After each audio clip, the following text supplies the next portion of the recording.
Hi Mark, I'm Bella 33. The speech title is The Simple Power of Hand Washing, and my current level at NCUE is junior. Myriam Sidibe, The Simple Power of Hand Washing, TED Unilever 1141, filmed September 2014, 26 subtitles language. View interactive transcript. Return to talk. Subtitles and transcripts. Select language English. So imagine that a plane is about to crash with 250 children and babies. And if you knew how to stop that, would you? Now imagine that 60 planes full of babies under 5 crash every single day. That's the number of kids that never make it to their 5th birthday. 6.6 million children never make it to their 5th birthday. Most of these deaths are preventable, and that doesn't just make me sad. It makes me angry, and it makes me determined. Diarrhea and pneumonia are among the top 2 killers of children under 5, and what we can do to prevent these diseases isn't some smart, new technological innovations. It's one of the world's oldest inventions, a bar of soap. Washing hands with soap, a habit we all take for granted, can reduce diarrhea by half, can reduce respiratory infections by 1/3. Hand washing with soap can have an impact on reducing flu, trachoma, SARS, and most recently in the case of cholera and Ebola outbreak. One of the key interventions is hand washing with soap. Hand washing with soap keeps kids in school. It stops babies from dying. Hand washing with soap is one of the most cost-effective ways of saving children's lives. It can save over 600,000 children every year. That's the equivalent of stopping 10 jumbo jets full of babies and children from crashing every single day. I think you'll agree with me that that's a pretty useful public health intervention. So now just take a minute. I think you need to get to know the person next to you. Why don't you just shake their hands? Please shake their hands. Alright, get to know each other. They look really pretty. Alright, so what if I told you that the person with hands you just shook actually didn't wash their hands when they were coming out of the toilet? Laughter. They don't look so pretty anymore, right? Pretty yucky. You would agree with me. Well, the statistics are actually showing that 4 people out of 5 don't wash their hands when they come out of the toilet globally. And the same way, we don't do it when we've got fancy toilets, running water, and soap available. It's the same thing in the countries where child mortality is really high. What is it? Is there no soap? Actually, soap is available in 90% of households in India, 94% of households in Kenya. You will find soap.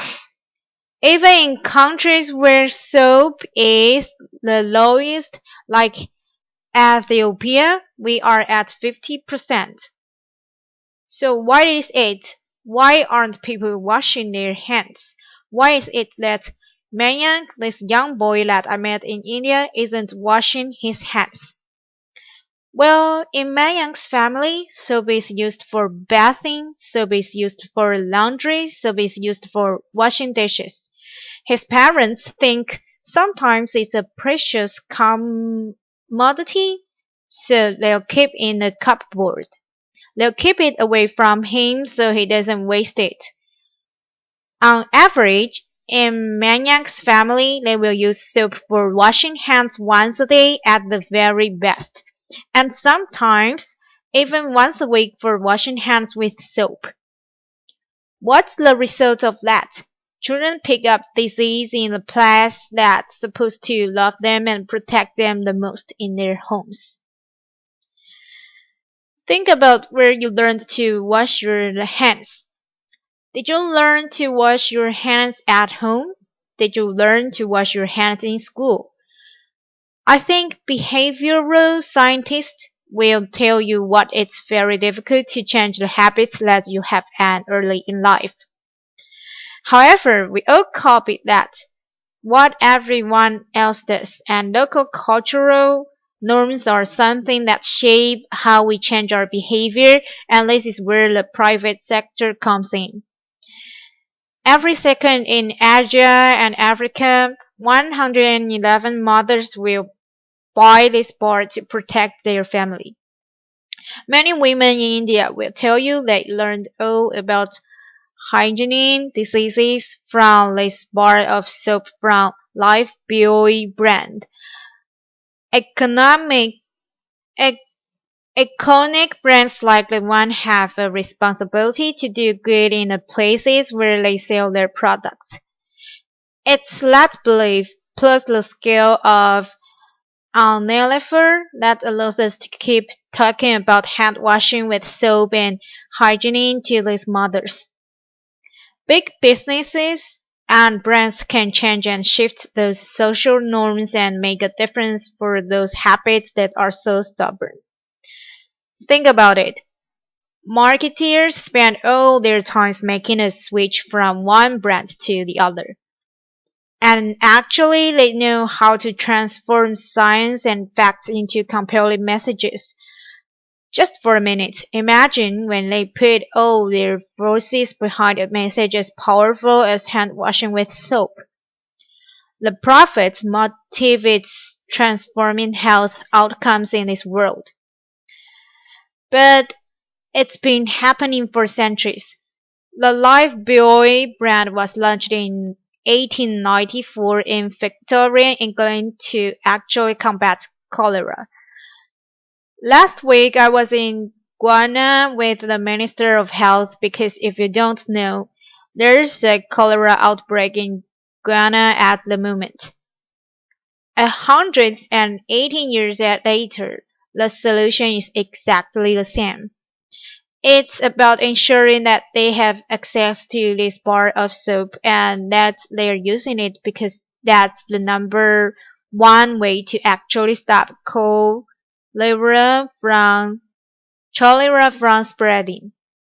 I think this drive for profit is extremely powerful, sometimes more powerful than the most committed charity or government. Government is doing what they can, especially in terms of the pandemics and epidemics such as cholera or Ebola at the moment, but with competing priorities. The budget is not always there. And when you think about this, you think about what is required to make hand washing a daily habit. It requires sustained funding to refine this behavior. In short, those that fight for public health are actually dependent upon the soap companies to keep promoting hand washing with soap. We have friends like USAID, the Global Public-Private Partnership for Hand Washing with Soap, London School for Hygiene and Tropical Medicine Plan Water Aid that all believe for a win-win-win partnership. Win for the public sector because we help them reach their targets.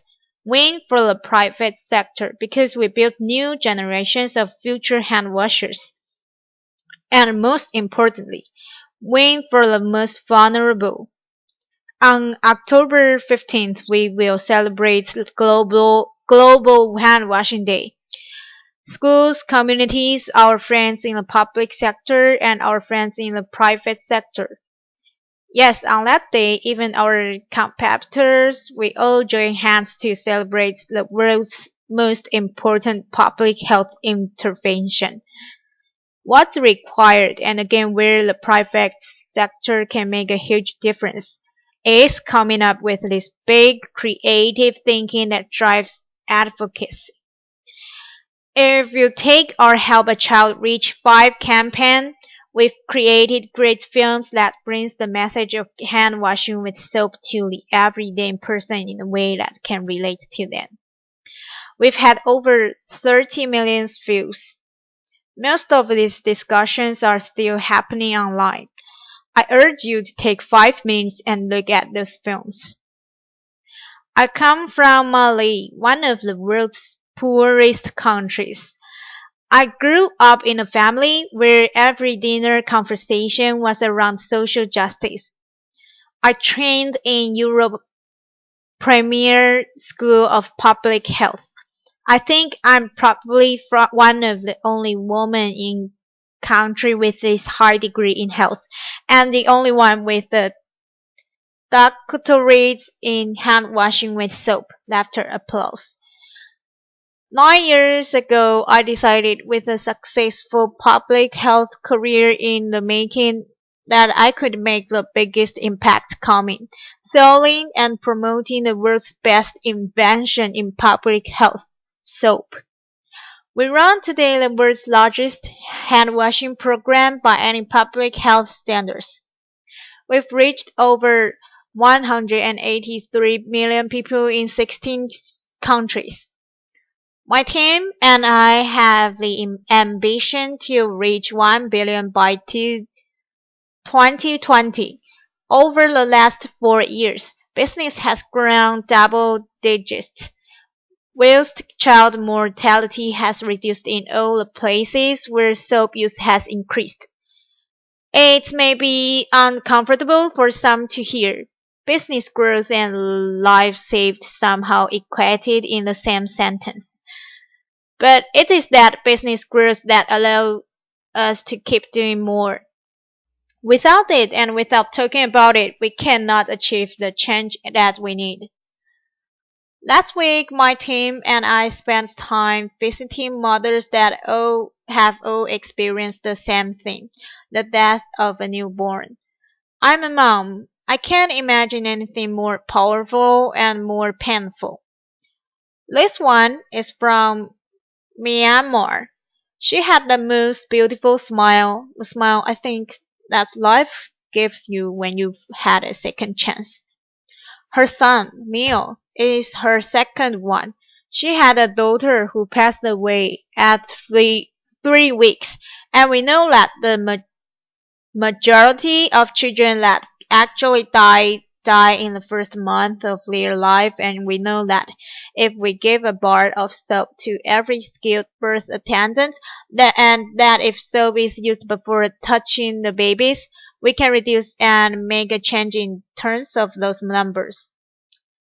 And that's what inspires me to continue in this mission, to know that I can equip her with what's needed so that she can do the most beautiful job in the world, nurturing her newborn. And next time you think of a gift for a new mom and her family, don't look far. Buy her soap. It's the most beautiful invention in public health. I hope you will join us and make hand washing part of your daily lives and our daily lives and help more children like me reach their 5th birthday. Thank you. Applause.